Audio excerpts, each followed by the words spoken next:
Welcome, everyone. Our program is now beginning. You gotta pray when the Spirit says pray. You gotta pray when the Spirit says pray. And when the Spirit says pray, you better pray right along. Pray when the Spirit says pray. I've known many tables, some cracked at the leg, some slick with grief, some dressed in kente or Zulu beads, some held hands that never learned to hold me, and yet here we are, under the tone of my voice, under the blessing of ancestors, holy.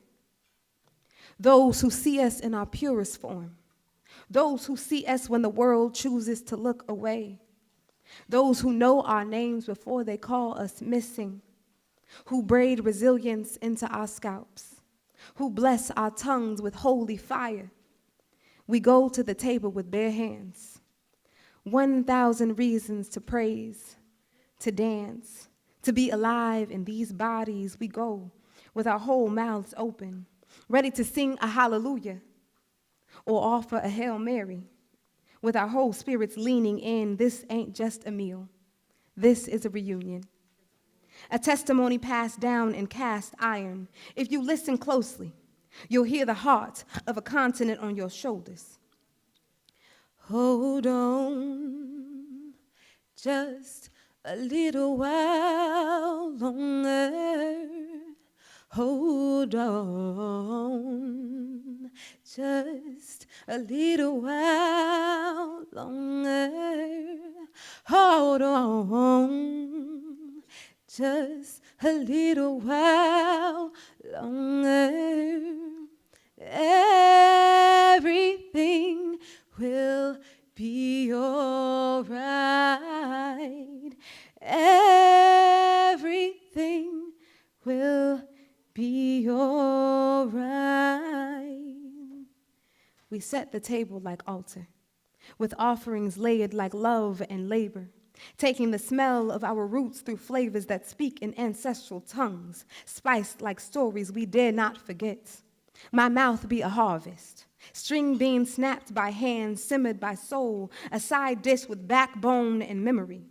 Immerse me in the sensory, rich like our laughter, our lineage, the stories tucked into the waiting hips of every black woman fonio.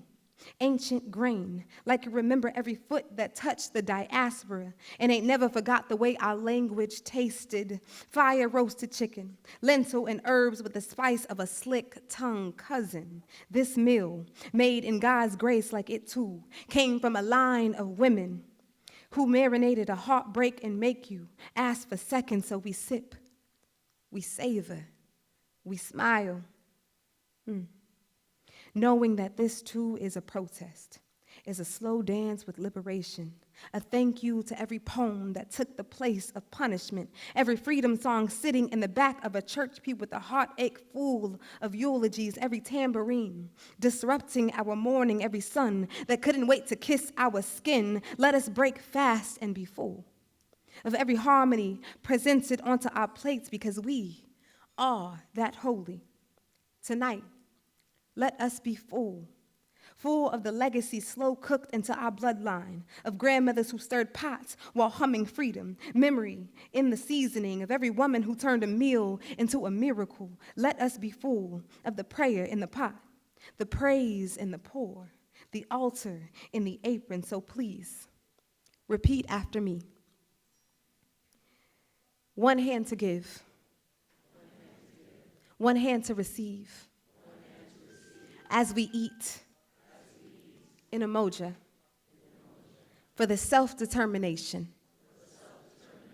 and liberation of the African nation. One heart, one mind, one soul, all praise to the Most High. With respect to the ancestors. Ashe. Amen. And so it is. Thank you.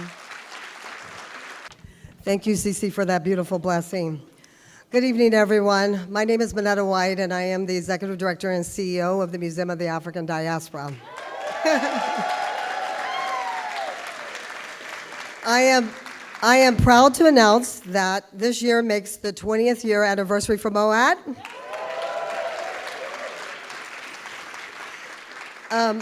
As we look ahead to the fall, we have exciting plans in store for you. So get ready for our major exhibition, Unbound, curated by our very own Kijo Lee. And of course, Nexus, the San Francisco Bay Area Art Week. And then of course, our signature event, the Afropolitan Ball. Yes, which will be held at the Ferry Building this year. So get your tickets early. As you know, sorry, I'm just going to get on my track because I get off track a lot. And then, so as we celebrate this incredible evening, our Diaspora Dinner, a gathering where we come together, not just to enjoy exquisite food, but to celebrate this richness of the African diaspora and the deep cultural ties that bind us across the continents and generations. As we sit around the table tonight, we are reminded of the power of culture, of the ways in which art, history, and tradition shape and defines us. The African diaspora is a testament to resilience, creativity, and the unbreakable connections where we share even in the face of adversity. Tonight, we are joined by visionaries, artists, community leaders, patrons, and advocates. Each of you are playing a pivot role in uplifting and preserving the legacy of the African diaspora. Your work is a powerful force in ongoing story of Black culture and identity, and MoAD is proud to be part of that journey. I would like to extend a special thanks to our sponsors this evening, Kaiser Permanente, Crank Start Foundation, and the St. Regis Hotel, who all made this evening possible.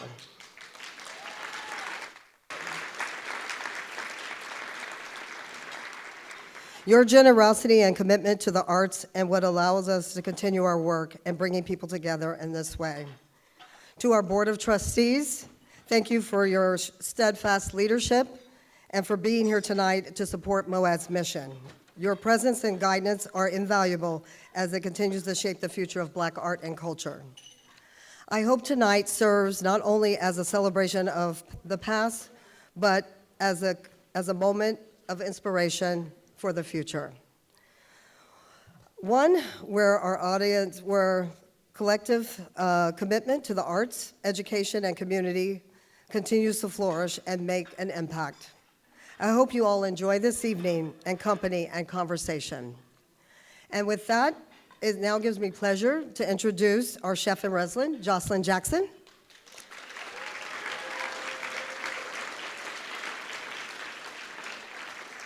Jocelyn Jackson is an award-winning chef, artist, teacher, and activist who was raised on the Kansas Plains by Tuskegee Airmen and the first Black woman to run for mayor in Wichita. Her family tradition of social justice led her to pursue a law degree after completing her BA in Fine Arts. After practicing law for 6 years in DC, she spent 2 years in Mali and across West Africa as a natural resource volunteer, and returned to the States to finish her formal education with an MS in environmental education. Once she landed in the Bay Area, her lifelong devotion for food experiences became the vessel for her cultural entrepreneurship and activism. Jocelyn has been a professional cook for over 12 years. She spoke on the principles of community nourishment at Court Beyond in southern France, and was part of the team where, without present, she was part of the team of the inaugural Diaspora Dinner with Chef Brian Terry, who's here with us tonight. Chef Brian Terry, where are you?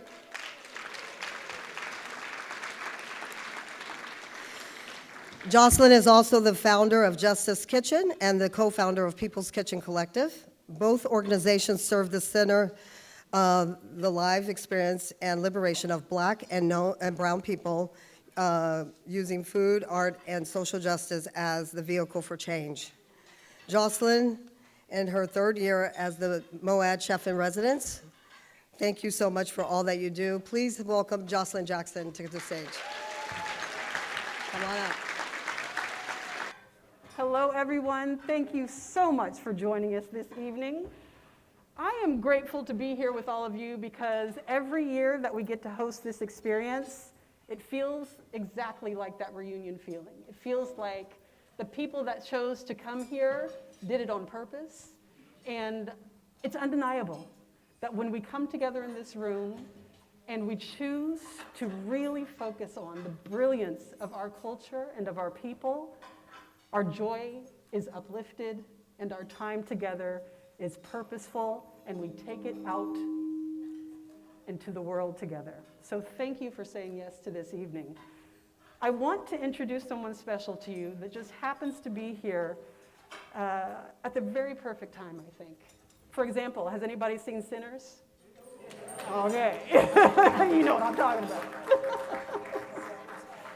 You know what, we have our very, and I also want to check in.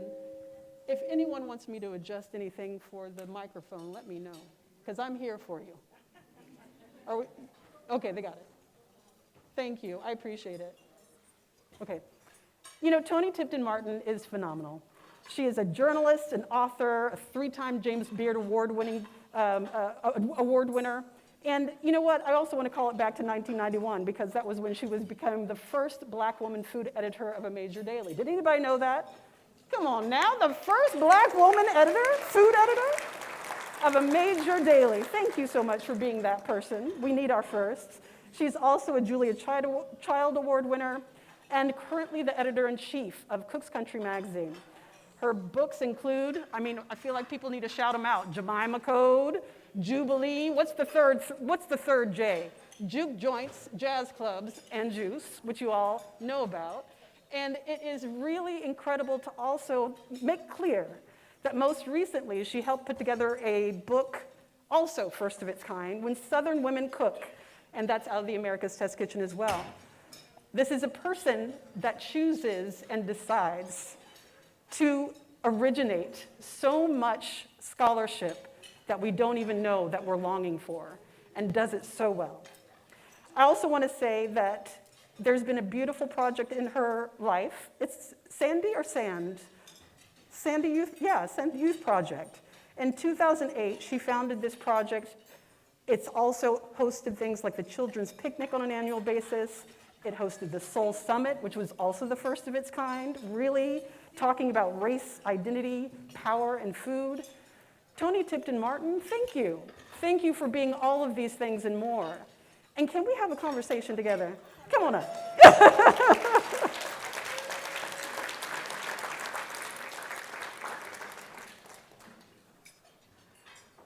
Oh, thank you so much. Hey, let's talk. Oh, look what you have here. I know, right? Yeah. These are the beautiful things. Hey, y'all.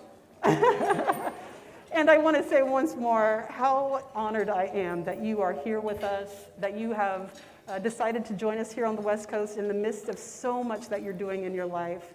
It always feels like a wonderful gift to host someone in this seat where we get to benefit from all that you've decided to do with your life so that it inspires our own.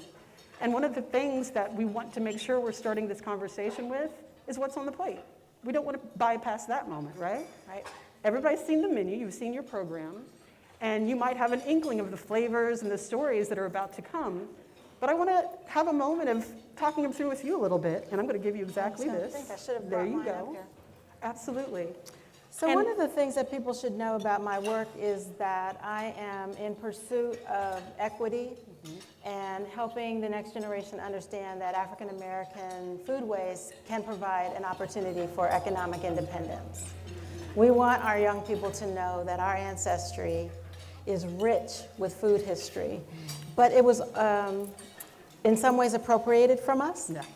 And what we don't often understand is the technicalities of recipe development and how that could happen. So hopefully we'll talk a little bit about that.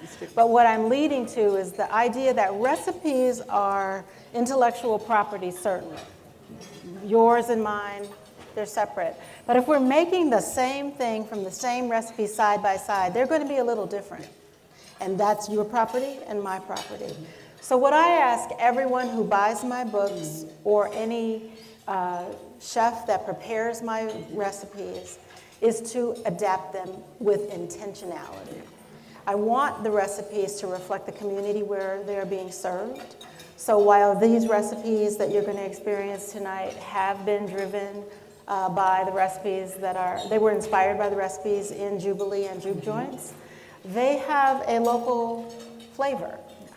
They've been adapted through the experience of the chefs in the kitchen, because I am not a chef. Yeah. With all due respect to my chef friends, I make sure that I claim the identity that I worked so hard for, and that we are losing as a career path, which is journalism. And so the salad, let's see, what are you having? You're having the layered garden salad. You might remember this, if you're old enough, as a thing that was served in a clear glass bowl, and it had shredded iceberg and peas, maybe radishes, tomatoes, sometimes cheese. This is very old school, but it appears in a lot of Black cookbooks. And so I wanted to do an interpretation of that on my own.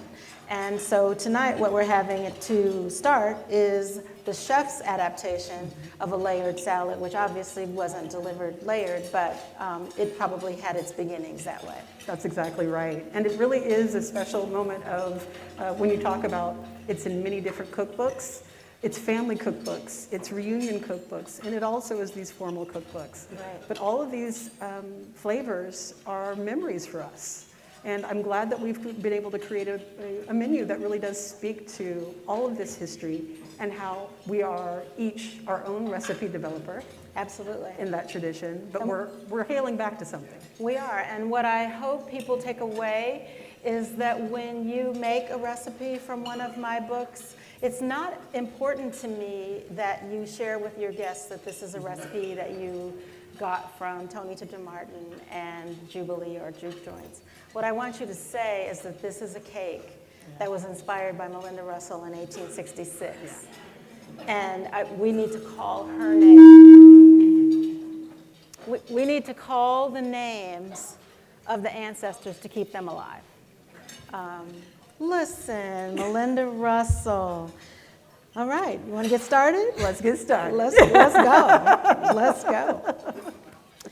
So for those of you that aren't familiar with my work, and this is truly an honor for me, I just have to take a point of personal privilege to say that introduction that you gave earlier, expressing an opportunity to recognize me and my work.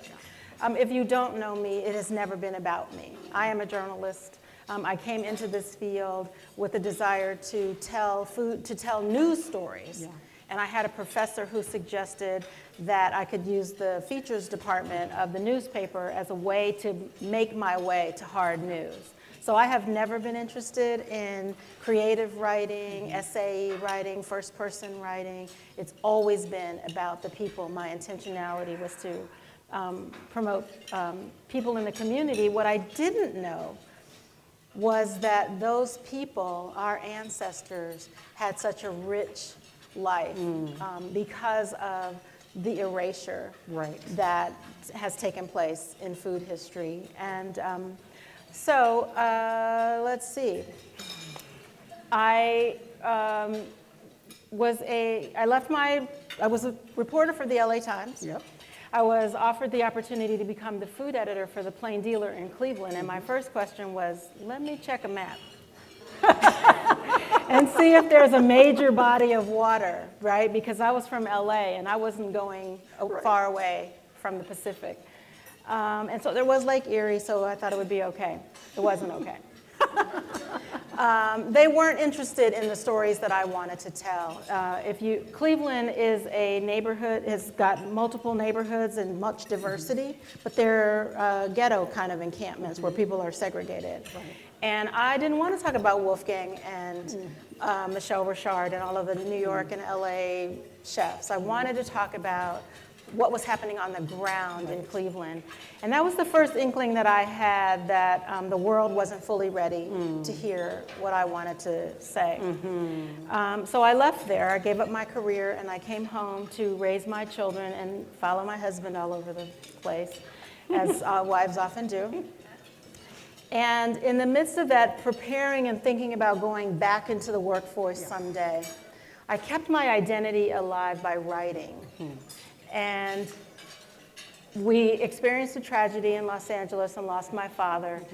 And for months, I sat in a chair asking myself, what is the purpose, right? What is the purpose in life? How do I want to be remembered? What should an epitaph say? Like, who are you?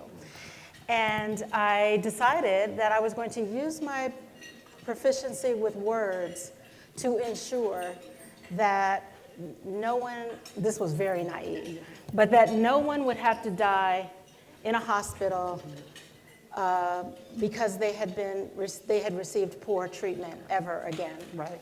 That is. And I know that that's complicated for what we're talking about, but my dad was killed in a community hospital where they just mistreated and practiced on black people. So I wanted to make sure, number one, that black people didn't wind up in hospitals like that, but I wanted us to know that we mattered, that we had history that mattered, that we had health history that was resonant and could keep you out of these hospitals. Okay, so trying to get to the point here, I didn't know how I was going to do that. What is the artifact? What is the way to draw people's attention? And I had been in food. And I thought, all right, I'll start to study foodways. And the more that I learned about American history and American food, I realized that there had been black cookbooks published as far back as 1827. There was no record of these books really anywhere outside of the academy. And there were just a mention every now and again of a black chef or a black cook who had trained other black cooks. But it was still in a very disparaging, demoralizing way that they were represented. So I knew I needed to get those books. You couldn't just walk into your public library and get a copy as you can now. So I decided I'll buy them. That's it. And so one of the first ones that I bought was this book from 1827, but also there are several of them that are local to San Francisco, which we'll talk about. But that is the backdrop for why I started collecting cookbooks. I was looking for an artifact that I could use to prove to the world that black people and black foodways mattered. Yes. I'm so grateful you say it that way. And it feels important to really be truthful with ourselves when we think about all the ways that we are memorialized in our society. It's that time, y'all. It is. We can handle it. Got it. And I mentioned that because so much of our experience in society is a difference between either being surveilled or being observed. Yeah. And I say that because we really want to know what juke joints mean. We really want to know why you are in this conversation with cookbook writers about the places and spaces where foodways matter. And one of the things we were talking about is the fact that Juke Joints was one of the safest places for black folks to be. It was a place apart in order to find joy, to celebrate, to be with one another without being observed, without being surveilled. Right. And it is really a profound thing for me that you have this progression of books, from even before Jemima Code, but including that really are saying to us, we know where we've been, and we know what we need to create for ourselves, and food is at the center of that. And so when I think of, like I mentioned, this movie, Toni hasn't seen Sinners yet, but Not she yet. will. There's a beautiful experience of let's create something from scratch and invite our people in. Let's fry the catfish for 100 people. Let's have this moment of coming home to one another. And to jump to your book, Juke Joints, Jazz Clubs, and Juice, you are profoundly in this place of recuperating for us that tradition. Can you tell us about why you were drawn to create a book that can acknowledge something really esoteric, but so meaningful, so meaningful? Yeah, thank you for that question. Of course, I'm a storyteller, so there's no direct answer. So get ready. Once I discovered these cookbooks, I realized that they each had a story to tell, and their story was beyond a list of ingredients and a method paragraph of technique that tells you what to do. Yeah. And that you could really read between the lines and contextualize people's life experiences. So now I have nearly 500 of these books, and at least the first 50 of them are rare. Yeah. So they're in first edition. And you can't tell the full story without seeing them all together. Right. So I was buying them off of eBay. So this is how long ago it was. It was the beginning of eBay. And I'd never functioned on it, but my neighbor was an expert at it. And she said, oh, if you want to buy something that's rare, you go on there. Yeah. And so she taught me the whole thing. We set my clock to the clock on the countdown thing for eBay. And she was like, okay, don't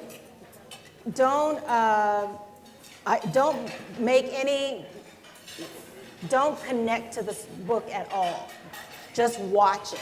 So I was stalking the books. And I got this list from the University of Alabama. So the University of Alabama has a list of these black cookbooks. They were part of a collection that was donated to them. And I used that as this shopping list. And I was just arbitrarily entering these titles into eBay to see whatever would pop up. And this one book that I was determined to have was from 1936, and it was called Eliza's Cookbook by the Negro Culinary Arts Club of Los Angeles. And it was published in 1936, so you know. I'm from LA, and these women saw themselves. Hear that title, the Negro Culinary Arts Club. That triggered me in a way. I just was like, I need to know what these women think about themselves. So I tell this neighbor, and she says, all right. And so she gives me the whole rundown how we're going to do it, but just stalking, don't type. All right, so in the last few minutes, 15 minutes, I enter a bid. The book is $1. I got Stakes this. are high, y'all. I got this. I'm a stay-at-home mother. I don't have to explain anything to my husband. It's $1. It'll cost me maybe $5. And but as we're checking in and refreshing the page, the price is going up. And now it's about to close. And back then, you couldn't just buy now. You had to go into a live auction. And so now the auction's about to close, and the book is $400. This is 2005 or something like that. Oh my goodness. And I don't know what to do. 400 send. Where am I going to get the 400? Like all of that. And so I click send, and you wait. The little dial spins and spins, and then it comes back. You won. Oh. Yes. I won! What am I going to do with a book from 1936 that has no purpose at all? Yeah. And who am I going to send this $400 to? I don't know her. She don't know me. So I called. She says, I found the book in my grandmother's belongings. It was a lesson in that, you guys. Yeah. The book was in her grandmother's belongings. Yeah. She didn't know the value of it. She was as stunned as I was that it was $400. And we had an agreement, and we worked it out. So I got Eliza's book. Yes. And once you put them all together like that, you get a chance to see that they valued themselves. Whether I understood that they deserve value yet or not wasn't the point.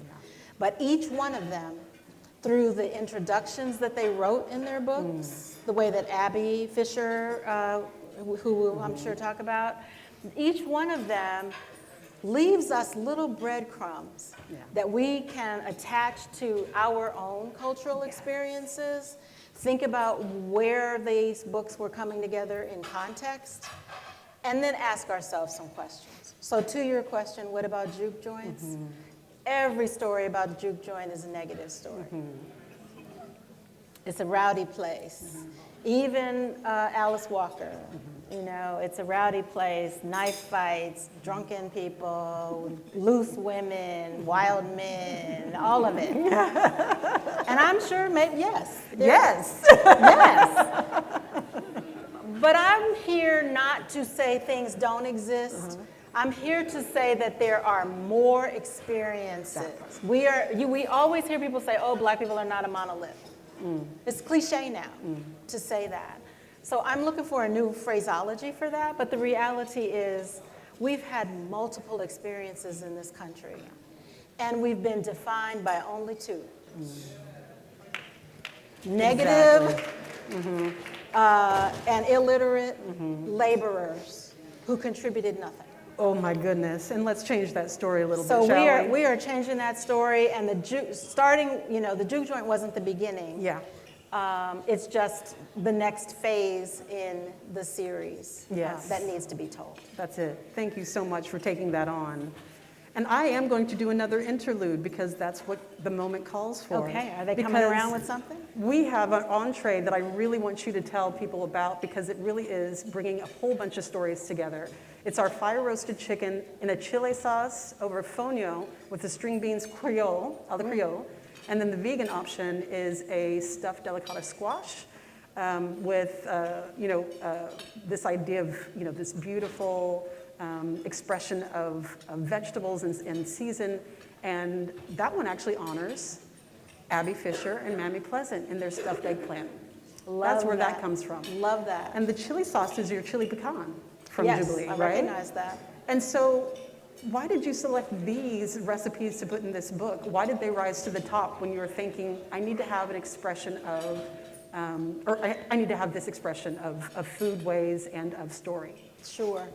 Well, the recipe that she's referring to is a chili rubbed turkey that appears in Jubilee. Yep. And I grew up in Los Angeles, and the Southwest is a dominant flavor that I experienced growing up. And, turkey can be boring. And as a food editor, every year there is the annual what to do with your turkey. Yeah. Roast it upside down, take it out of the oven a quarter of the way through and massage it, and like all these things that food editors contrive to do to make things different in periodicals. And right there in my own history and also within the books was this history of highly seasoning the flesh of the bird. Yeah.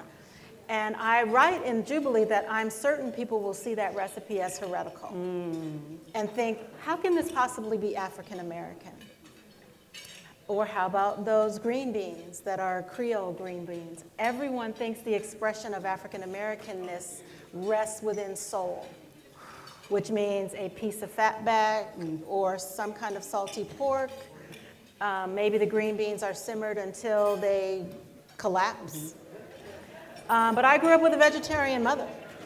People are recognizing that dish. They're recognizing it. As you describe it. We all grew up with it, with the little new potatoes.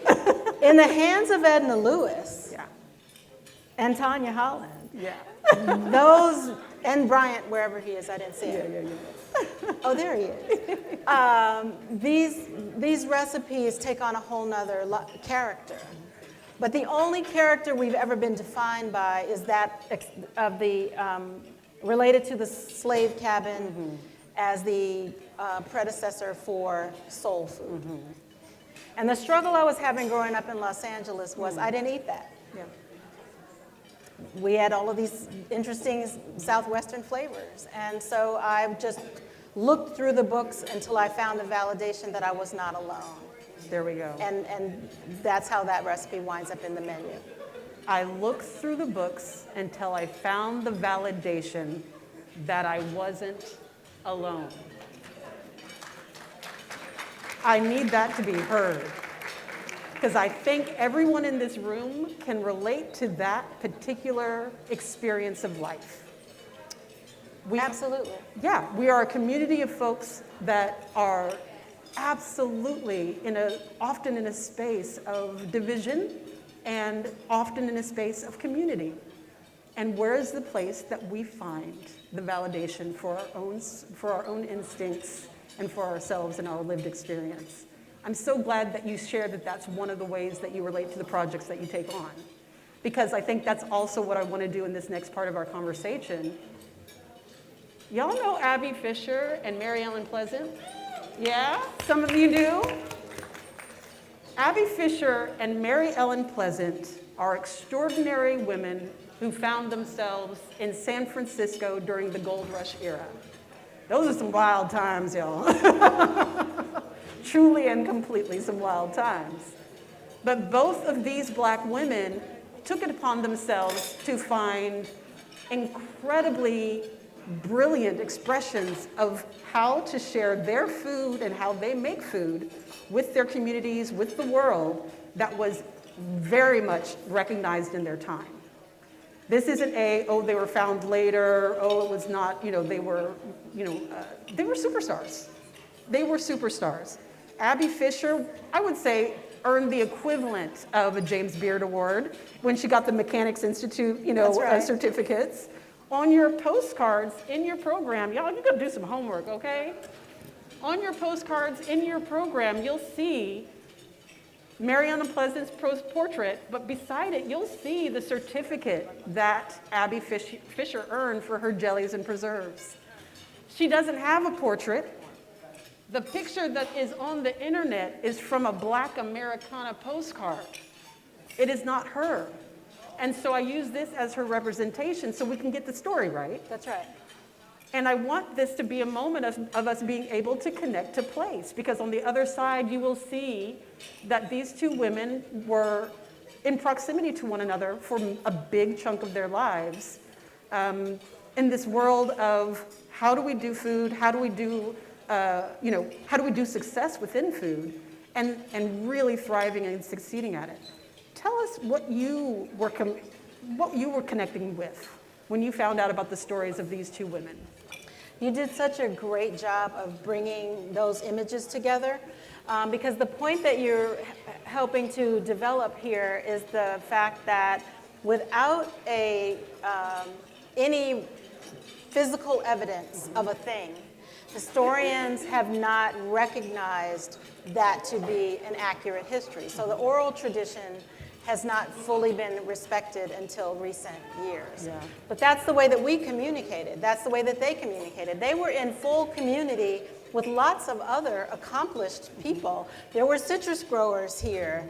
There were people that were cultivating and growing raisins. There were lots of other agricultural endeavors. There were people that owned boarding houses and taverns. And I tell all of those stories in conjunction with sharing recipes as the mechanism for getting you interested. But the food side of their story is seldom told. You really have to excavate to try to find out more about Mammy Pleasant. Yeah. When I first encountered Mammy Pleasant, I'm going to skip to her and table please Abby do. for a second. Yeah. She's the easier story to tell. Right. This woman's first story I encountered in New Orleans at Marie Laveau's Voodoo House.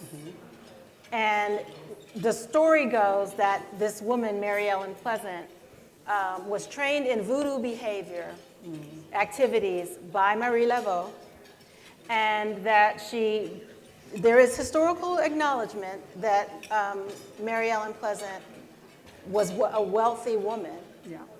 But it was theorized that she obtained her wealth by murdering her white husbands, using her voodoo practices that she learned in New Orleans. Right. Okay. I couldn't refute that.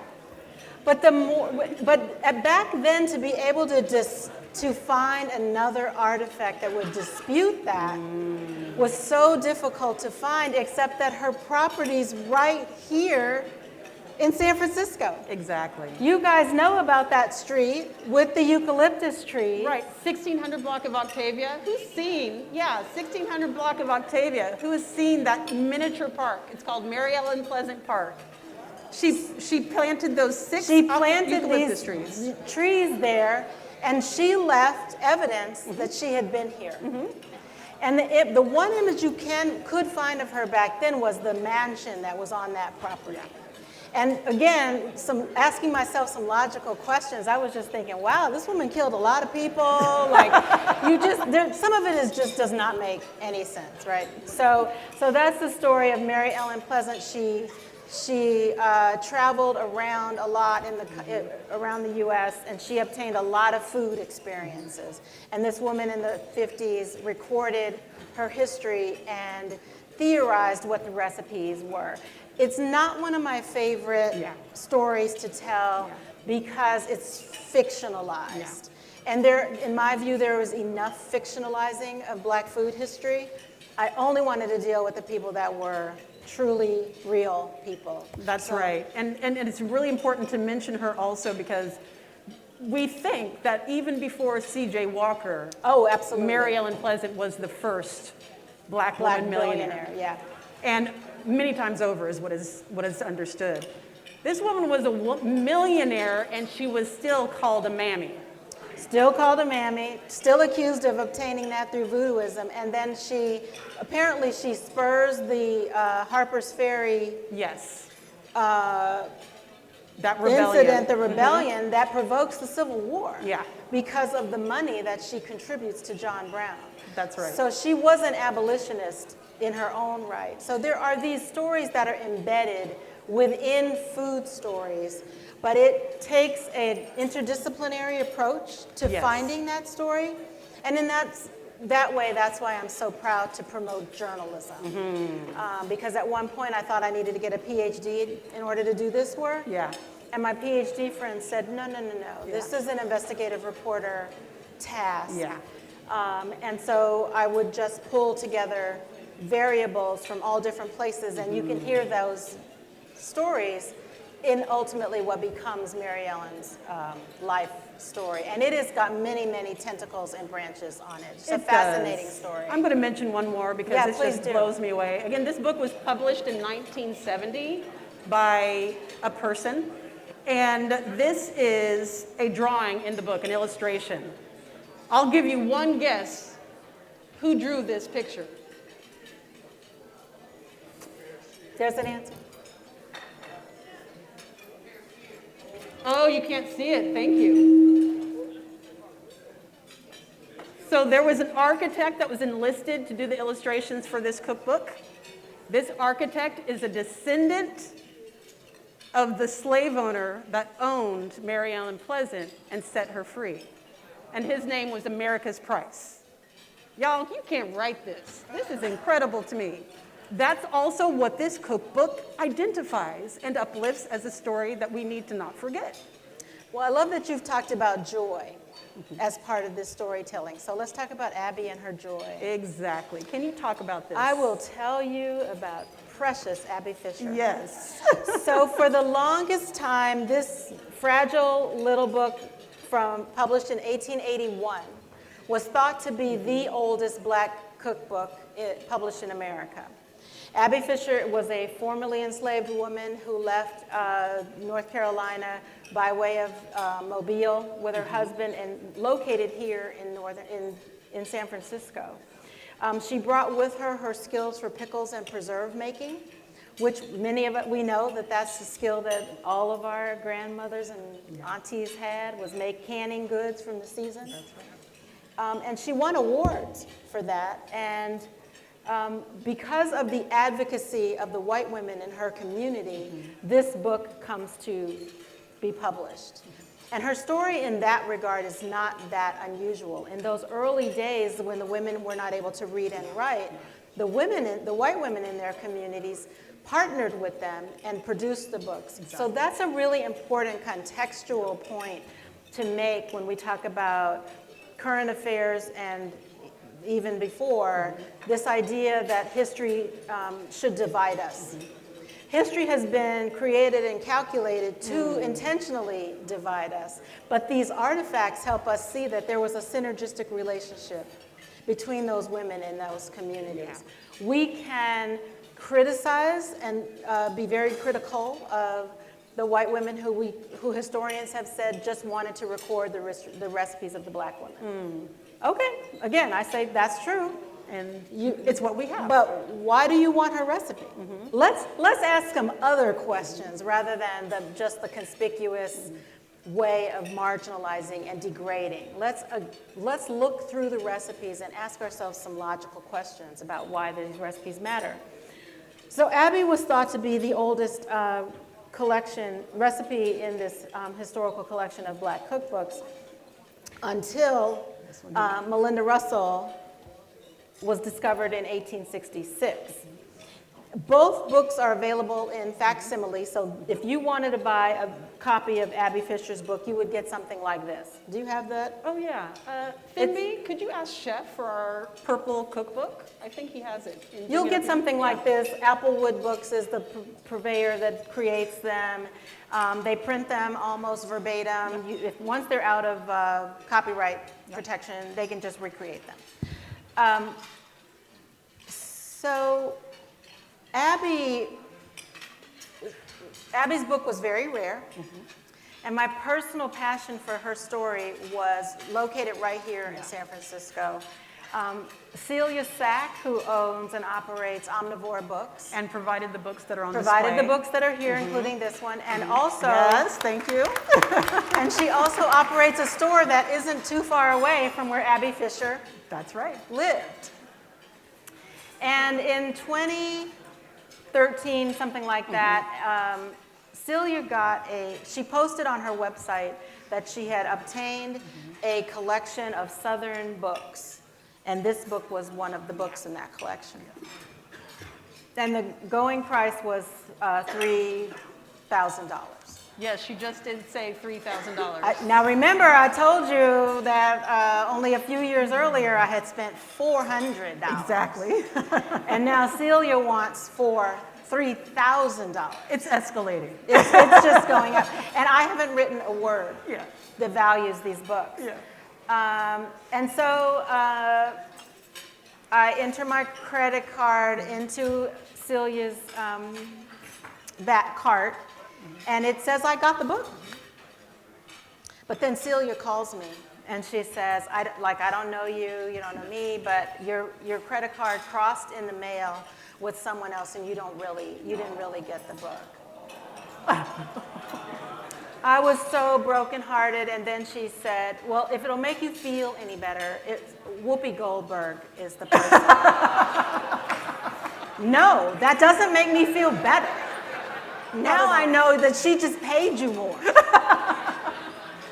Well, Celia never gave up her guilt over that. And a few years later, another copy became available. But now the book is hovering around $7,000. And I'm steadily just buying them, the ones I can get for $25, $200, $150. Like, I'm just amassing this collection, but my eye is still on this. Because at the time, it's the oldest. We know that there's no copy of this. Yeah. So if you're going to do this, you need the oldest one. So Celia tells me there's another auction, and I'm speaking somewhere, so there's no Wi-Fi. So I had agreed to call into the auction, but I missed the book again. Oh my God.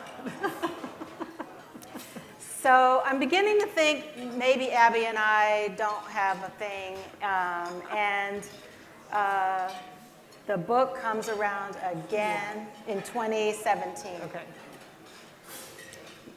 People, the opening bid for this book was $12,000. I'm just saying. And so I go onto social media to my Facebook page and I said, I am digging in my husband's pants pockets and looking around in sofa cushions and old purses for quarters.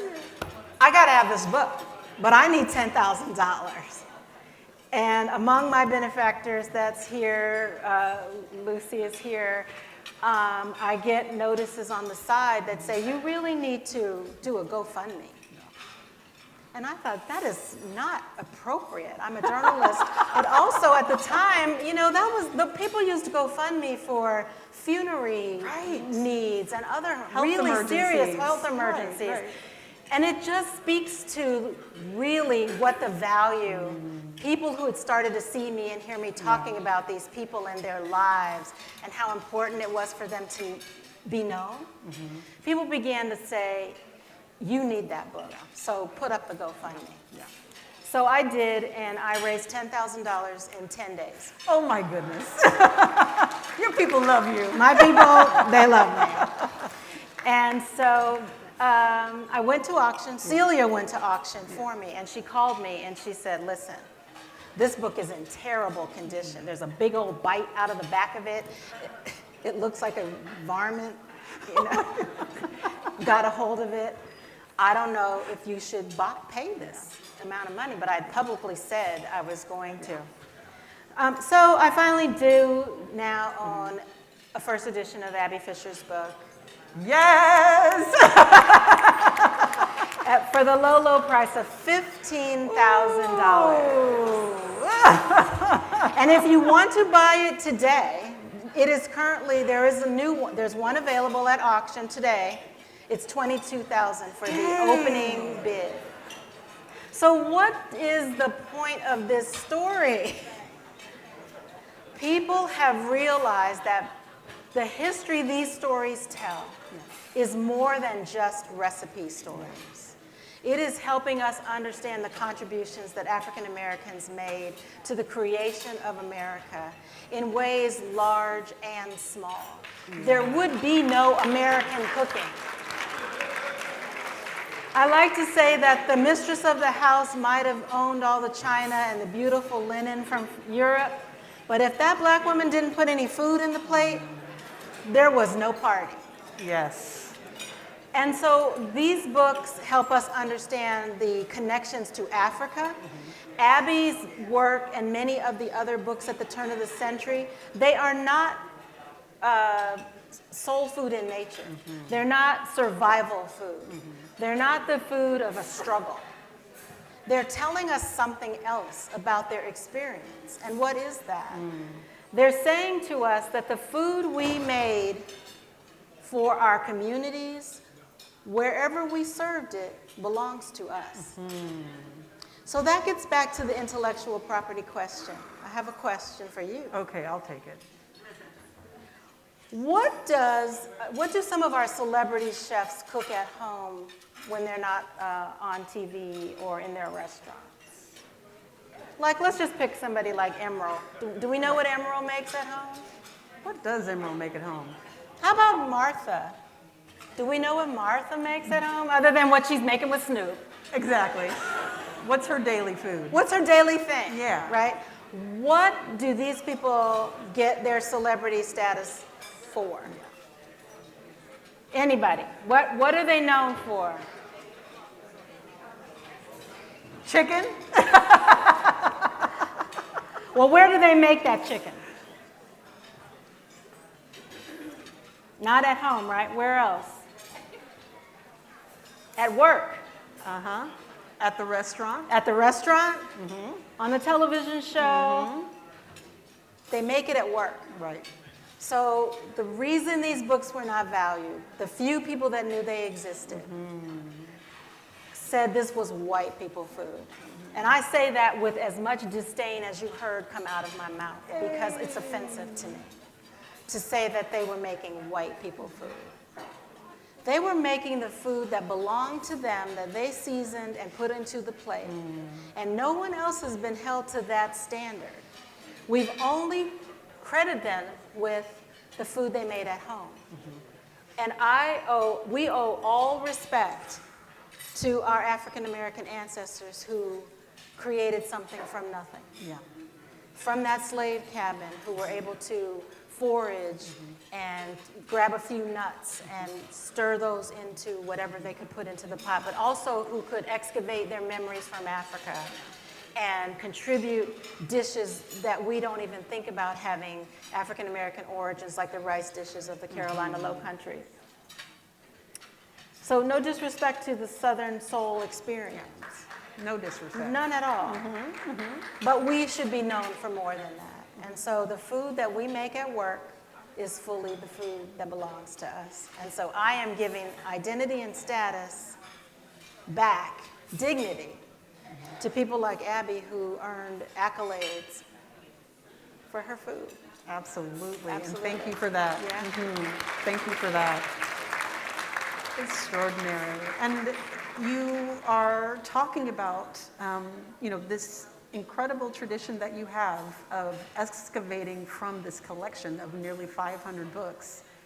And you're about to do some more excavating, is what I hear. I am. And I'm thinking about, that tradition of, what comes to mind is tone cake or chess pie or test cakes, all these things that were created in Black kitchens. Can you speak to the next project that is going to get your attention and that you are weaving from all these collections that you have? I will. I am working on a dessert book because we all do love our sweet things. We do. But if you look in any Southern or African American book in specific, I don't know about other communities, but in our books, the dessert section is the biggest section in the book. Yeah. Bigger than vegetables, bigger than savory dishes. And I grew up with a sweet tooth of my own, as I think most of us did. Yeah. So that was my attempt to answer your question directly without a story. But I can go back for a second and say that here's the way my work works. Please. Once I discovered all these books and that they had a story to tell, I knew that I was contradicting a message that had been out there. No one was going to believe there was any story to tell other than the Aunt Jemima Mammy story. So my first endeavor with the Jemima Code, do we have that one? We absolutely We do. have that one. Is I proposed to a New York publisher that we publish an anthology of these books, and that it be the most beautiful expression of African American culinary history. I wanted a coffee table book. Yeah. That was the beginning of my thinking. I want to reclaim this as for its beauty, right? So my first theory was, everybody take a look at this picture real quick. And now within your own spirit, ask yourself who she is. How does she resonate for you? When I was beginning this work and scholars and others were disrespecting me about it, this was all I had was her face. And so I would begin all of my presentations with that question. And we could sit together at a table and agree that we had an experience with her, but it was all completely different. And that set the tone for why we needed this book, was so that we could start at the beginning with all different stories. But when we get to the back, after we have read through all of these stories of every author, 150 authors, once we get to the end, and we know them by name, and we know a little bit about their book, then at the end, we're all in the same place. Right. The race, the gender, the class, the BS, it all goes away. Because at least on this one topic, we can agree. We didn't know who she was at the beginning, but at the end, we do. And it's the same story, no matter who you are. You might have a new interpretation of her. I had one chef, a white chef, who, when he heard me describing this story, we were at a luncheon and he put his hands down over his head and like covered his face. He was crying, tearing up. And he said, It's her hands. You're giving me back her hands. And he said that he grew up in this deep South during the 60s when his parents and the neighbors would be in the front of the house disparaging those you-know-whats, you know, from the around. And there he is in the kitchen with this woman. And so he had to suppress his experiences with her in the ways that we had to experience the stereotype that was crafted for our women's identity. Like, this is so complex, you guys, that I realized you can't tell this in a recipe book. Yeah. Let's not add recipes to this. It'll be too complicated. Let's just show people that these women existed. Let's just prove that they were there, and nothing more than that. Right. And so the one negative review on Amazon is that the book didn't have recipes in it. That was all. That was it. So after that, the rest of the story is that I realized that I had 7 more books I could produce from this content without ever going anywhere else for a story. Within those books, I could talk in single subjects. Yeah. So Jubilee was next intentionally designed to help us understand what it means to be a recipe creator. That you can come from West Africa as an enslaved person and be forbidden to demonstrate any of your cultural practices without losing your life. But you can still embed those in the work you do. Yeah. And so, again, we wanted the most beautiful book we could find. And at this point, Clarkson Potter, which generally publishes celebrity books, agreed to publish this book. And these are those green beans you had. Hey. Beautiful. But I intentionally chose recipes that would tell a different story. I wanted to tell the story of barbecue shrimp as the cover. This was also a pecan pie when the photographer took it, but we decided that would signal dessert. And we wanted to say, black cooking, black hands, this is savory food. This is the first time there are black hands in a cookbook. Thank you. Seriously. It's also, When are we living right now? It's also the first time that we were able to have a black production team. So we searched high and low for a black photographer. There was only at that time one black photographer known among us, Clay Williams, but he was a portrait guy, and he wasn't doing a lot of studio shots. And again, we wanted something, this is a good marker. I wanted to be able to show the intelligence of the cooking. So there's images that show you how recipes are how to fold the biscuits. So that this is not chef food. I don't pretend to be Tanya and Brian.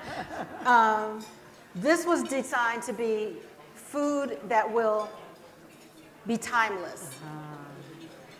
A book that will never expire. Its value, these are simple recipes, they're the recipes we know, and they begin a conversation that allow you to have a jumping off point that you can change on your own. That's exactly right. And the fact that in each of these books, including this latest one, you leave the original. You make sure that you are honoring that original receipt, usually. They were receipts before recipes. And then you make your acknowledgement of that and your honoring of that through your interpretation. That's true. So on each page, what you will see is not only is there a recipe, but there is the original recipe from the book that it was taken from. That's right. So that you can see for yourself what I did to change it. Why did I change it? I tell you a little bit about that in the intro. Yeah. So that you can hear the names. This is a pretty long intro, for example, for this peach sangria. But it helps you understand the importance of peach growers or why sangria matters in African American communities. Right. And so these stories are multifaceted. Yeah. And the dessert book will go back in time to look at the business owners exclusively. That's beautiful. Thank you for that. And you know what? Thank you, Chef Holland. It's an interesting experience we're having on the stage where we can actually hear all of you echoing back. So I'm not going to shush you, but I might click a little clink to the glass. So thank you for honoring our conversation by lowering the volume just a bit. I really appreciate that. Thank you. And I really want to make sure that we're doing our last interlude, Right, which what do they have? it's maybe a twofold. Going from the book that we were just talking about, we offered the ginger cup and the sherry cobbler, and then for dessert we're having the caramel cake with that amazing caramel frosting. Caramel frosting. Yeah. That is a labor of love. Has anybody ever tried to make a caramel frosting? All right. All right. And so you know about Was it an attempt or was it successful? It's very close. It's Yeah. close to making candy. Yeah, it is. It's really. And talk about a skill. But historians have mostly said that African Americans, the enslaved, were not baking because it required too much scientific knowledge and chemistry. So one of the things that I love to do with these recipes is point out that when those old cooks said, I'm going to put on a pot of beans, she was making a stock. She did not understand the language of classical French culinary training, but she understood the technique. When she says that she's making macaroni and cheese with that white sauce, she's making a bechamel, one of the mother sauces in French cooking. Thank you very much. When they make gravy, Yeah. similarly. Yeah.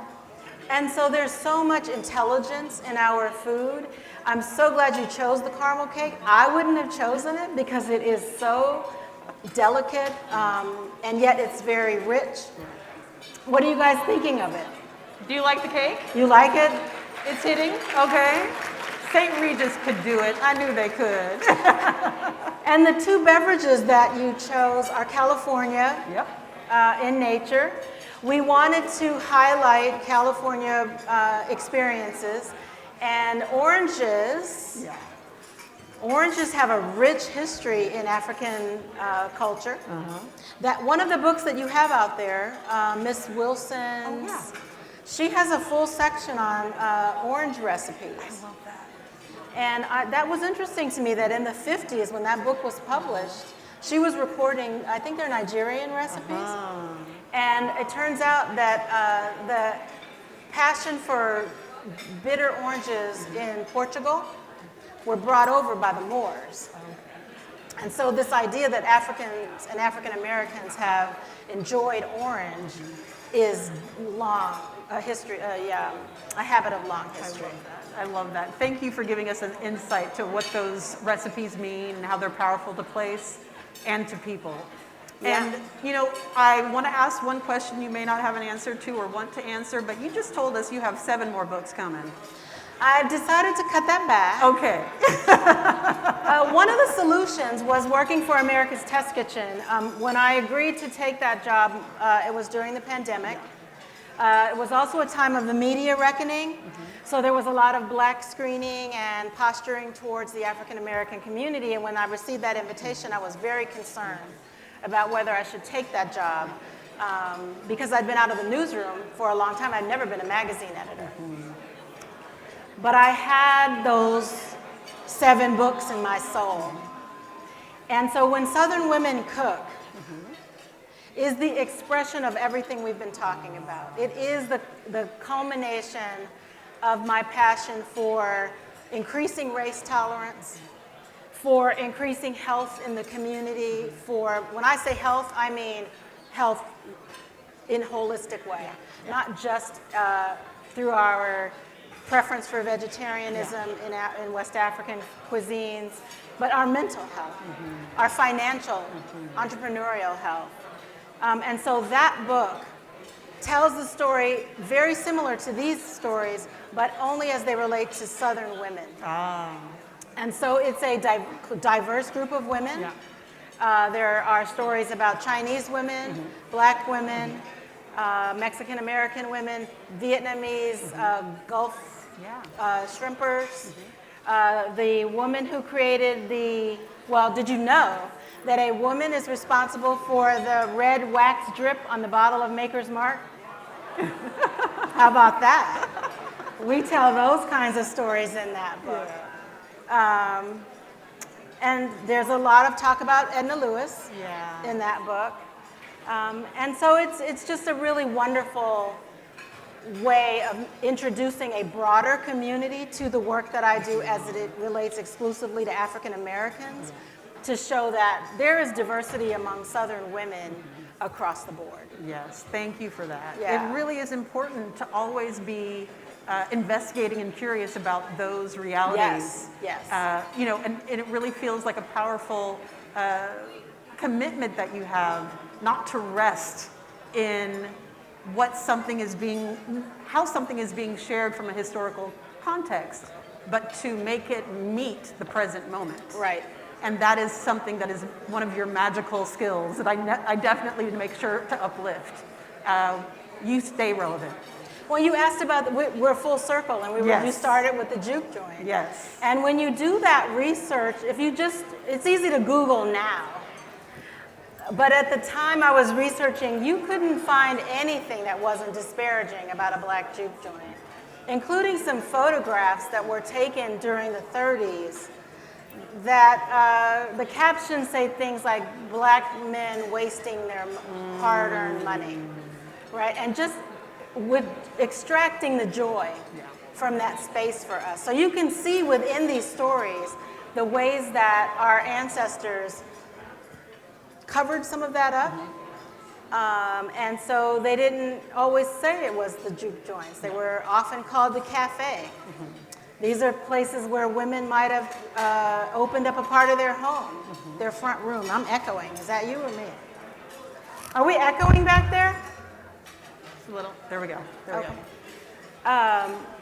And so the juke joint is just one example of the ways that, like quilting, we embedded our storytelling in a way that the broader community couldn't decipher it. Yeah.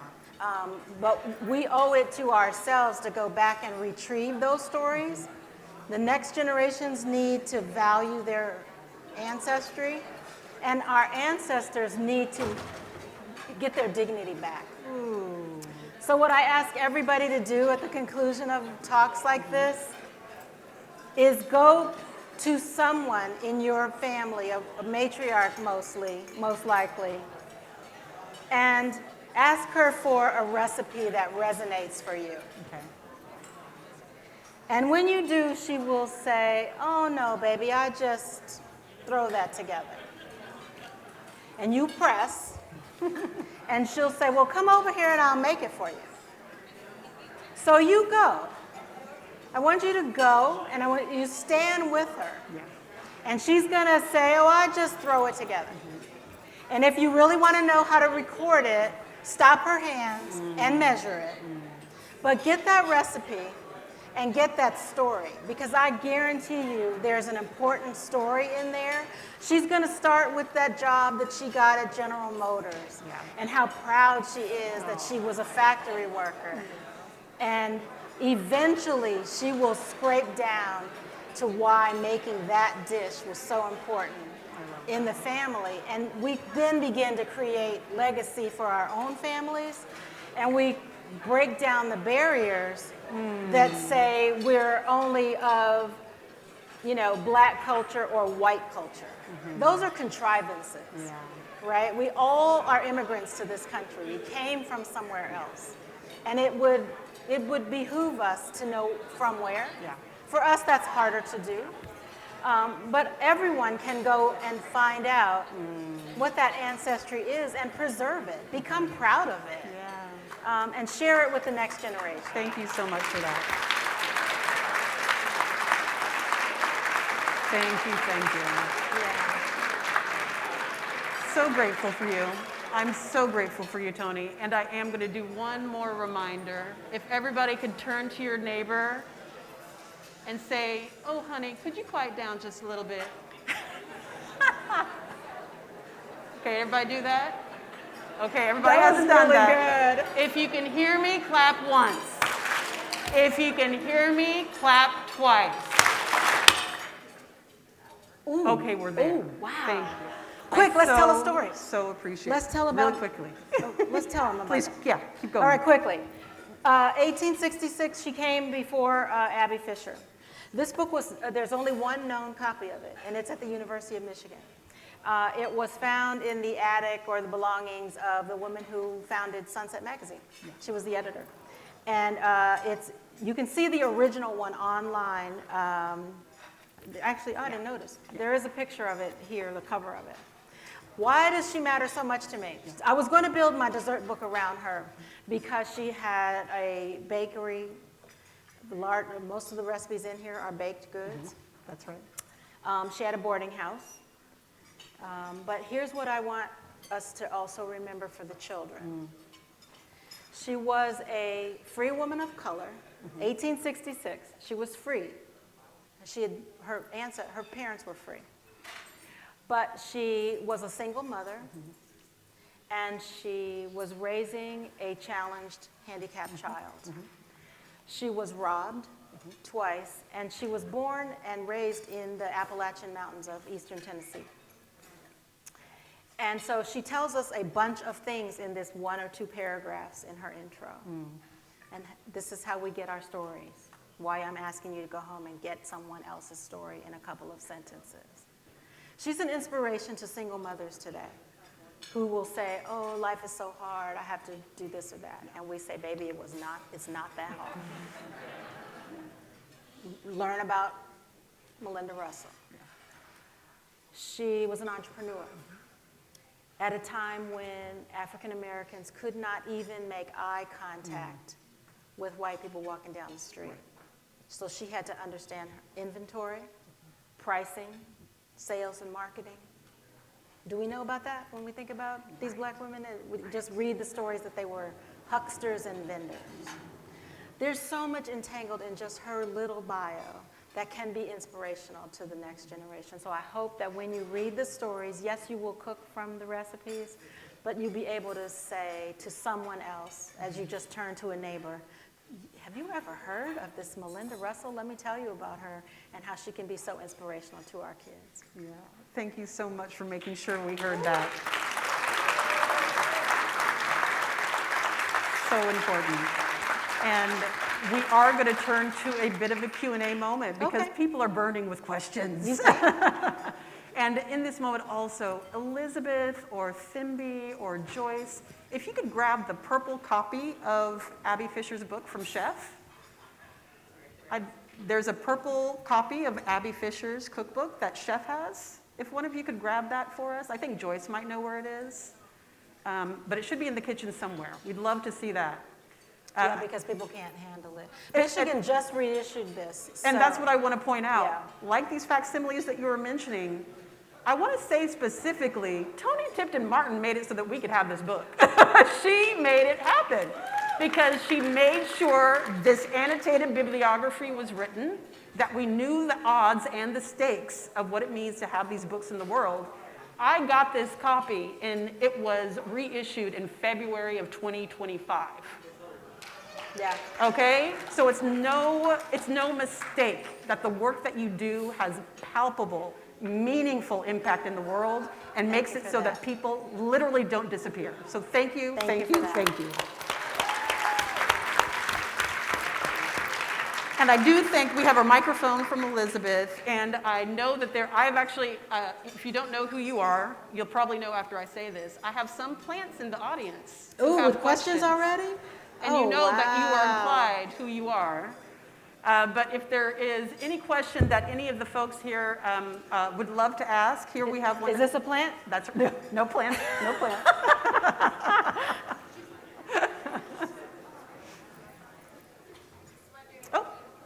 Oh, we can't hear it. There we go. You could comment on the legacy of Leah Chase. I saw her cookbook out front and wonder what she meant to you. Leah Chase is very important to our community because she helped us understand the difference between Creole and Southern cooking. And at the beginning of my career, I went to New Orleans to attend an event where she was speaking. And the question that was asked was, who is Leah Chase? What is significant about her? And she, in this same mode of Melinda Russell and Abby Fisher, she wanted food to be more respected than it was. And so she went to her husband's family that operated a small sandwich shop, and she suggested that they improve the quality of the service, white tablecloths, add some art, do some other things. And ultimately what we wind up with is Dookie Chase Restaurant. Yes.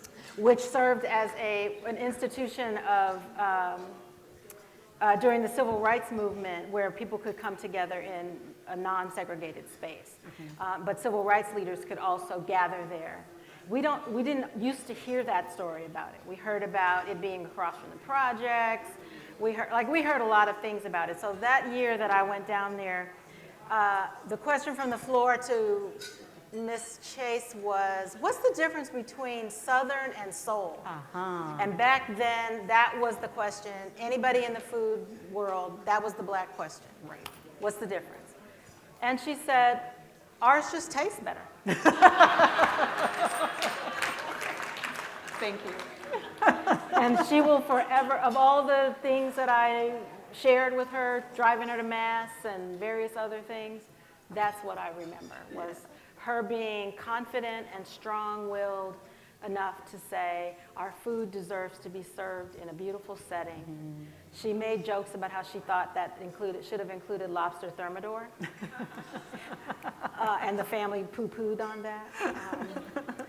But that restaurant is still going strong, and her children and grandchildren have carried on that legacy with, Duke doing what he's doing, and she matters. And did you guys know she was the character that they built the Disney movie Princess Tiana is on? Yeah.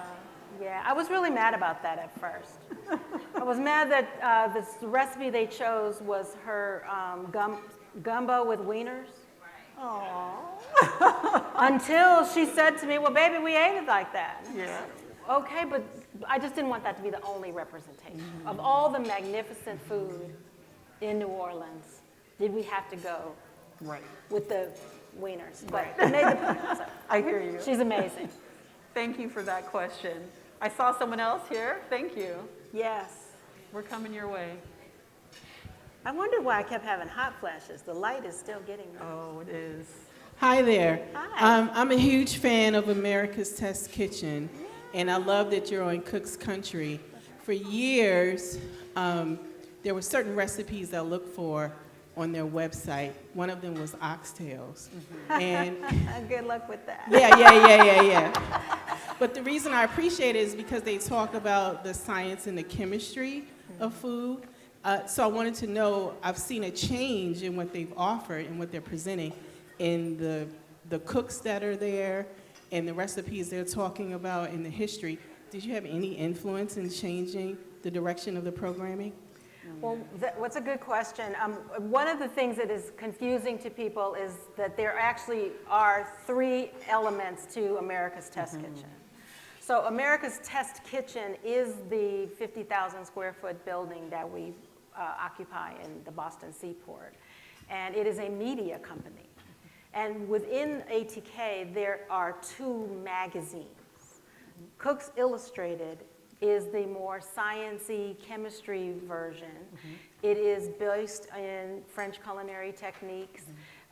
It can be overly and unnecessarily science-y. If you ask me, I'm not being recorded, am I? Not at all. Well, I tell them all the time. The other brand is Cook's Country. And that is the brand that I was invited to be editor-in-chief over. So we have the magazine, which is published 6 times a year. We have a television show that appears back-to-back with the ATK show. And for the longest time, you couldn't tell the difference between each one other than the aprons, like ATK's, they were wearing red or blue, and we were wearing something else. So I've been making gradual incremental changes.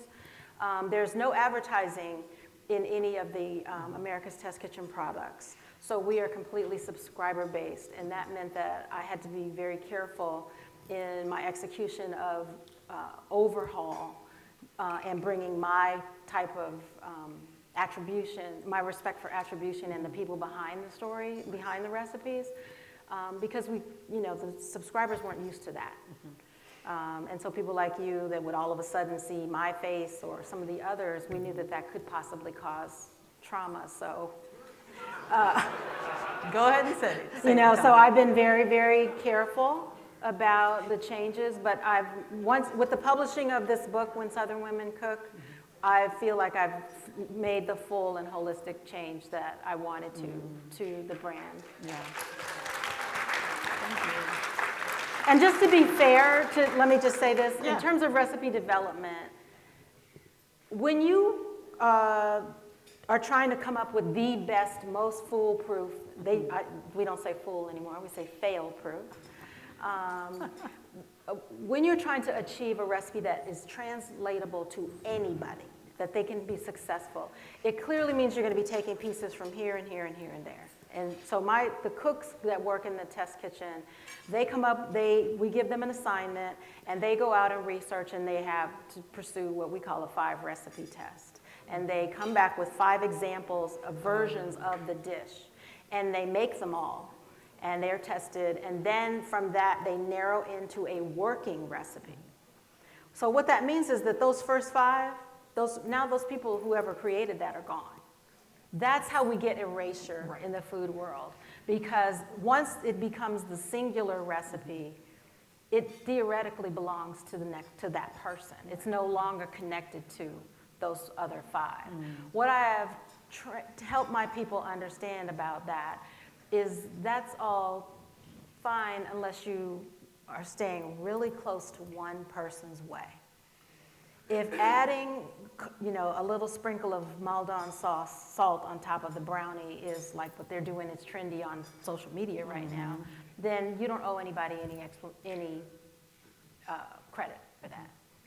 But if someone is suddenly putting tahini in that brownie, and that's not a trendy thing to do, this is a creative thing someone thought of because of their culture and the way that they sweeten things or whatever, then we owe that person that story.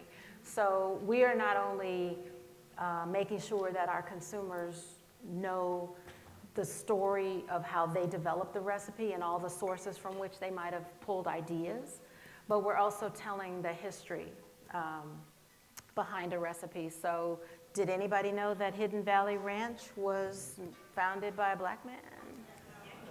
In California, Santa Barbara. That's it. Right? So the way we've added to this show is that I have a segment that I'll be going back to film on Monday. And they're called In the Library. And I just sit in a chair like this and tell stories about whatever they've been cooking in the kitchen. Maybe tell the truth. I tell the truth. There's another question over here. Thank you for being a super fan. Yeah.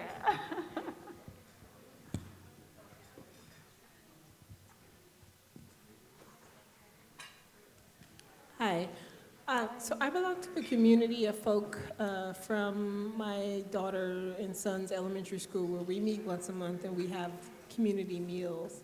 And I'm listening to you all and I'm just thinking this would be such a cool idea to expand the recipes from the cookbooks and also to create community in a time in the world where we're all being, segregated and isolated with social media and all the things. Would it be really cool for someone to host or sponsor some kind of a virtual community meal where the menu is set up monthly to honor our ancestors, and folks would host the meal at, whoever decides to host it at their homes, but guided by your light and inspiration and opportunities to just kind of honor our ancestors and let the recipes, live through another generation and create community and have the diaspora expand through food in that way, and where it could be more local than just having, a few events a year per se. So that's all. I just had that inspiration and I wanted to say it out loud. Well, I'm glad you did, and I actually, I said I have a story for everything. After 9/11, my kids were the only black kids in the school. And I would sit at the soccer field with the Japanese moms and the Pakistani moms, and so 9/11 happened. And so to your point, I went to the principal and I asked her if we could have a special cultural day. They used to have something called Enrichment Day anyway, where the kids it was really a teacher in service kind of a day. So they brought in the jumpy, bouncy house things, and they just kept the kids busy all day because the teachers were in service. So I said, could the PTA take over Enrichment Day? And she said, sure. And so what I did was ask every family in the school to send their child, I didn't change anything else about the day, but send your child to school with the lunch of your culture. Right. Everybody. And I got a little bit of pushback from people who said, well, we don't have any other culture. Right. And I said, well, you might want to ask somebody. Because you could go and bring German sausages, you could bring French cheese, you could bring Mexican cookies, I went through the cultural thing, and I said, because that one day, and in some ways this may be the backlash of where we're living, but that day, we're all going to be the same. We're going to have something different. Now, I started the kids the day with the story of the Sneetches, where they had to have stars. And I asked the librarian gave me the front closets, the glass cabinets in front of the library, and I begged those parents to bring in heirlooms, and nobody would do it. And finally, a Japanese mom brought in her wedding kimono. And if you've ever seen one, they hang on a dowel, and they must be 15 feet tall. I don't know, it was massive, this thing that they hung up in this glass cabinet. And then the ideas flowed. It was like a bubble burst, like people let go of all the mess, right? And we got a little pair of Dutch shoes, and we got some lederhosen, and a Mexican embroidered top. It was one of the most rewarding moments of my career, that in that moment when there was so much pain, just letting the children be the guide is a really wonderful comment. I'm so glad you brought it up, that even if you don't cook at first, just have them connect with the food that's within their culture. And I struggled, what are my kids gonna bring? Are they going to bring fried chicken, watermelon? I was asking those, do they go back to Ghana? What should my kids bring? And I don't remember what we did, but I was so busy being in charge, I don't know what they brought. That is it. It's a great idea. Start with the food, and then once they get a taste for the food and other people's food, then you can have them bring. We had Korean sushi, which is ground meat, it's cooked. So then the kids didn't eat, you couldn't have the raw fish situation. It was really wonderful. Thank you for that. And I think there's a question here. Do we have time for more questions? Tell me about it. One more? Back here. We had one? Uh-oh. Oh, gosh. Okay, I'll try to answer quick so we can have two. Okay, we're going to do two. You're on deck. Oh, dear. Did you see Elizabeth? Oh, gotcha. Yeah. Uh-oh. I'll talk to you I'm happy to stay after to talk. Hello. You're kind. So this has been spectacular, and I want to say that I'm kind of emotional in the space. It makes me think about my grandmother. Oh, what's Grandma's name? Alma. Oh, thank you for saying her. It also makes me think about my grandfather, Oh. Roscoe, and my question Um, so I heard you talk about the test kitchen. And my grandfather passed probably 15 years ago. He was a butcher, and he used to make hoghead cheese. And I want you to know that he died without the benefit of us having the recipe. So to your point, we should ask, right? And so I'm just curious. I know that hoghead cheese is not necessarily at the top of the list for a whole lot of people. However, it is a delicacy. And I'm just curious, like, who's making it? Where is it in a recipe? Where is it? I tried to find it, and I did find some interesting shows that showed like really like old school, like literally the whole hog head in the witch's brew kind of a thing, and I'm not trying to do that. But I'm just curious, like, do you have a recipe, or is that something on your list? I think this is a really good question because there's so many things about the lost processes, lost techniques, lost methods. This is not so much a recipe as it is, how are you a butcher? How are you a collector of different parts, you know? But that story shows that the entrepreneurship associated with, and the knowledge of being a butcher is lost in the soul food story that hoghead cheese is made from scraps. Right? And so we have to reorient our thinking around what it really means to make do. Because making do is an expression of your good stewardship, if you ask me. It means that you know how to make good use of leftovers, which we talk about all the time. We're talking about regenerative ag now. Like, we have all these words, right? And so for traditional knowledge. Right, so your head cheese is embedded in some French. Bryant can probably, where did you go? Or Tanya can probably tell you, you know, what's it called? Yes, right? And so it's going to be in a soul food is where you're going to find it. It's going to be in a soul food book. But also visit a butcher. That's also true too. Yeah, that's true. And there was one more question here. There we go.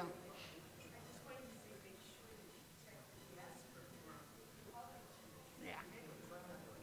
Go to try Brazil, try Puerto Rico, try, you know, all these other places where that tradition also holds true. And before you answer your question, I will just say that emotion is real, and it's important that we feel it. Yes. So in the beginning, when I showed the picture of the women and told you about the chef, that I started there on purpose.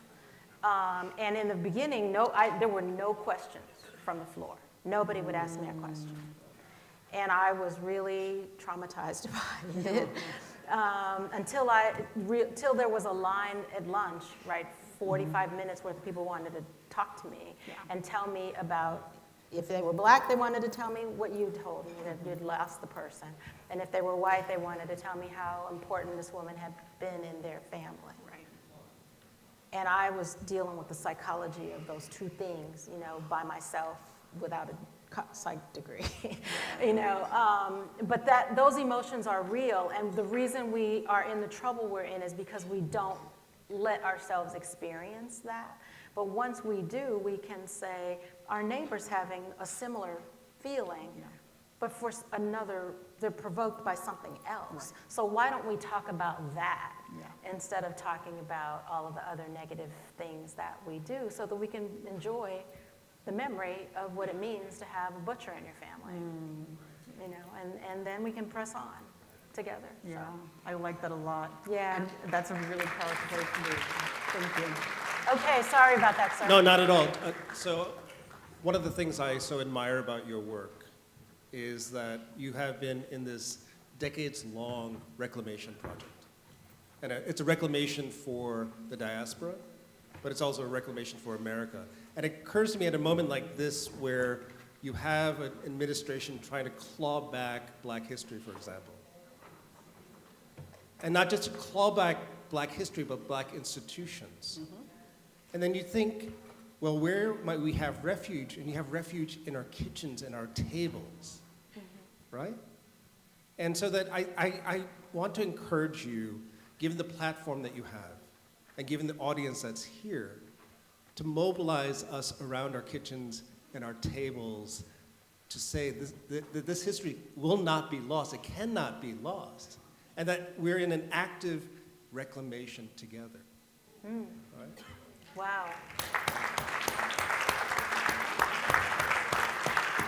So thank you. Thank you so much for that.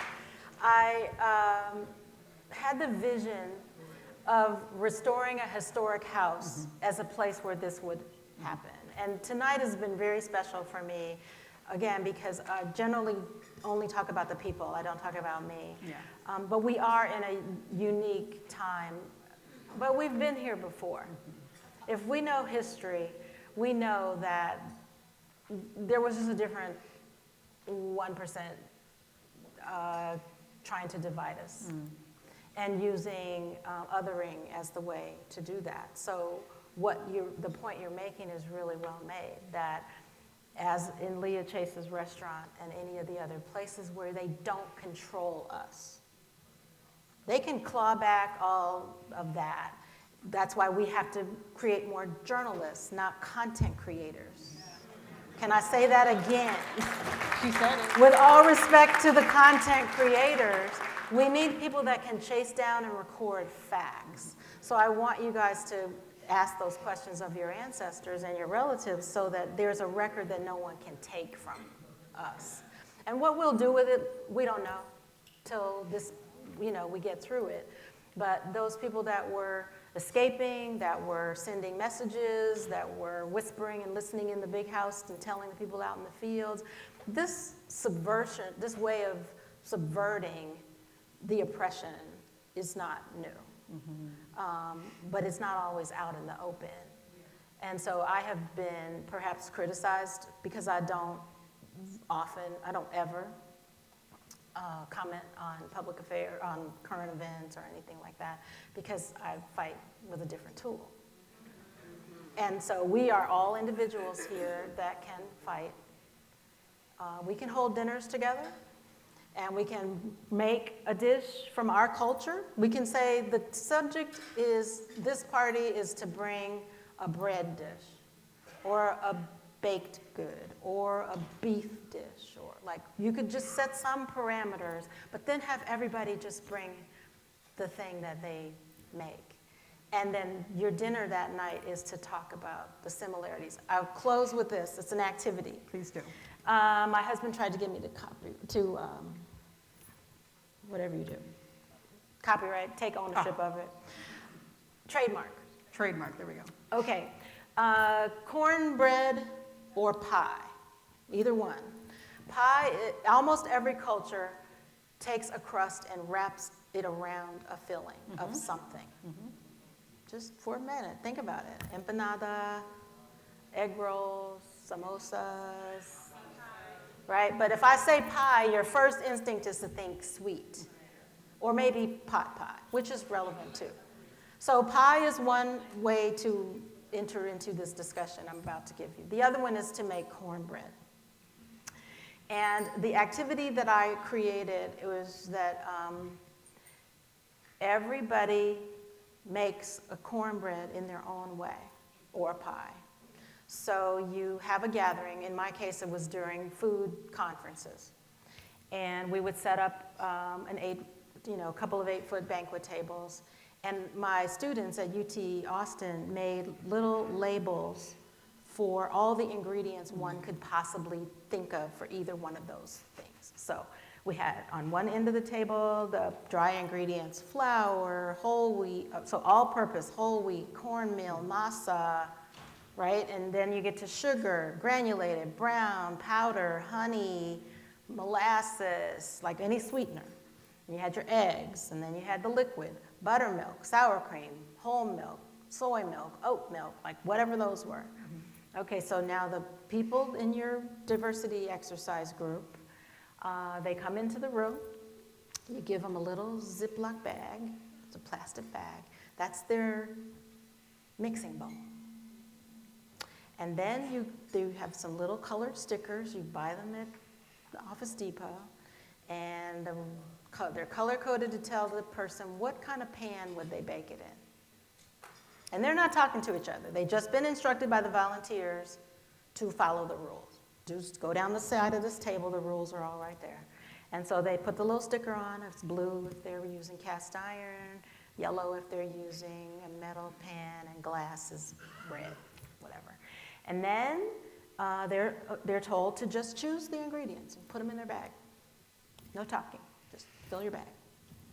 And sit down back at the table, for the rest of the conversation, the session with your baggie. And then we start talking about what's in the baggie. And that's the one way to do it without actually having to make food. And we did it using, you can write hand labels, you can do whatever you want to. You can just have people write them on recipe cards. We did it as round tables at one event, and just get people talking. What do you put in your apple pie? What do you put in your chocolate cake? And you'd be surprised how much common ground we can find even in the diversity that we live in. So that's the way I fight back. I haven't decided yet how much more public I'm going to go.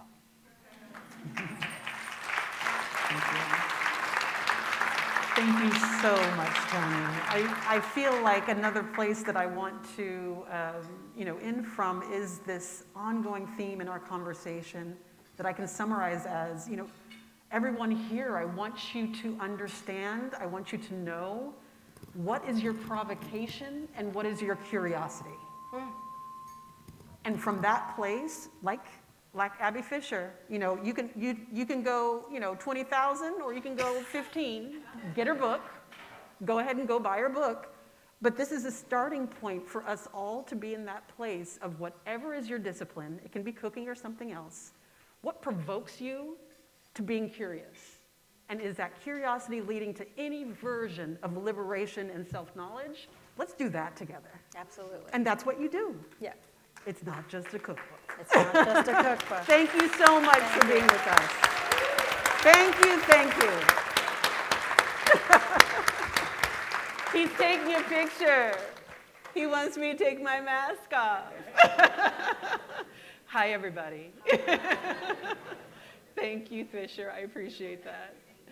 And our evening is almost complete, but not quite. We do have a few more things that we'd like to share. But Toni, would you like to return to your seat so that you can enjoy the rest of your meal? Thank you. Thank you again for being here.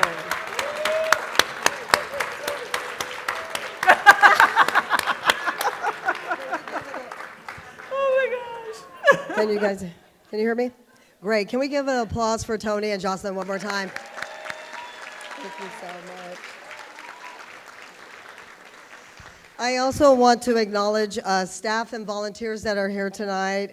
Staff, if you're here, please stand or raise your hand. I want to thank you for putting on this incredible event.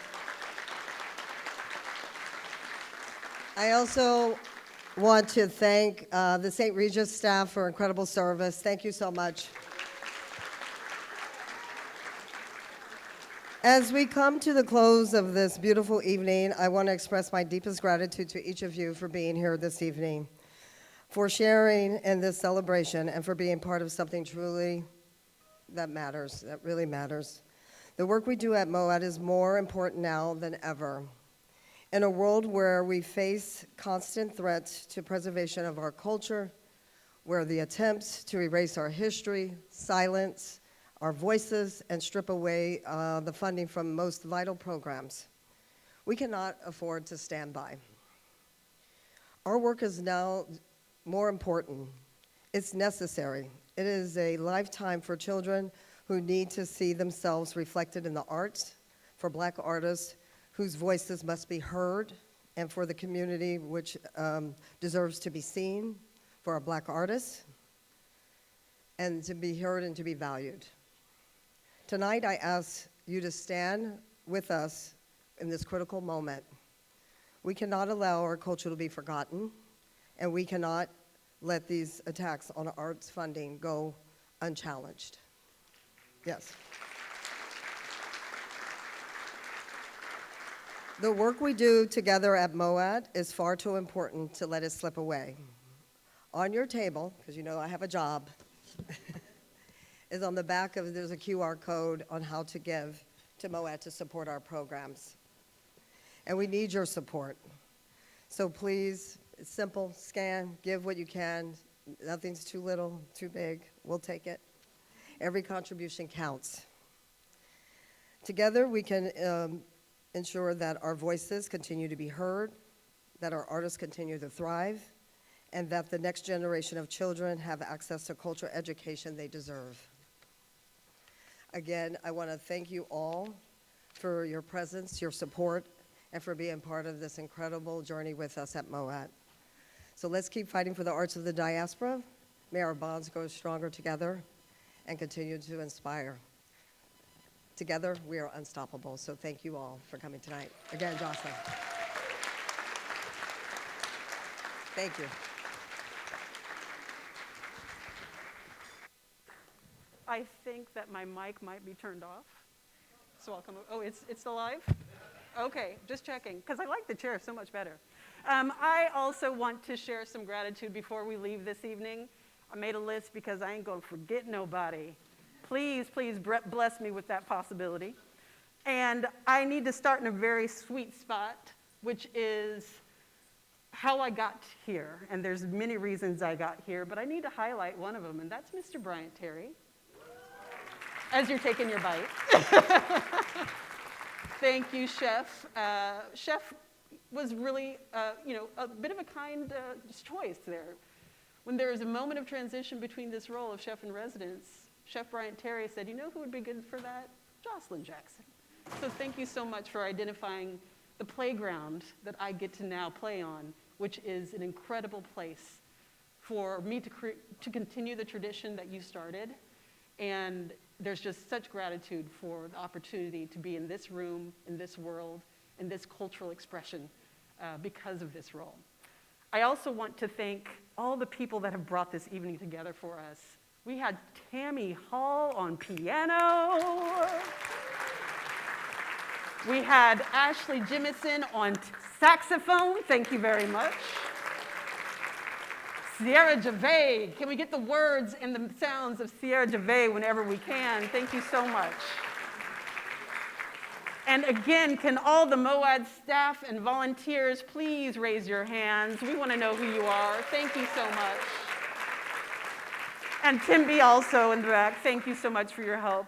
We also want to say very clearly, Program Director with many titles, Elizabeth Gessel, thank you. Thank you. We also want to thank very clearly and forever all the input from all the creatives and vendors and everyone that sponsored. We have creative design, we have St. Flora on the florals, we had Studio Eye that helped create this display out here, Omnivore Books that share personal collection, thank you, from the personal library. We have Yolele, who were a part of bringing the fonio grain to us. We have Encore and Felix Lighting and St. Regis. We have Kaiser Permanente. We have Crankstart. Thank you so much for being part of this experience with us tonight. And I also want to thank once again, can we all, Monetta White, thank you for your guidance, your leadership, your vision. Thank you so much. And can you all please guarantee me that you are going to have a beautiful rest of your evening and you will share everything you learned here with the people?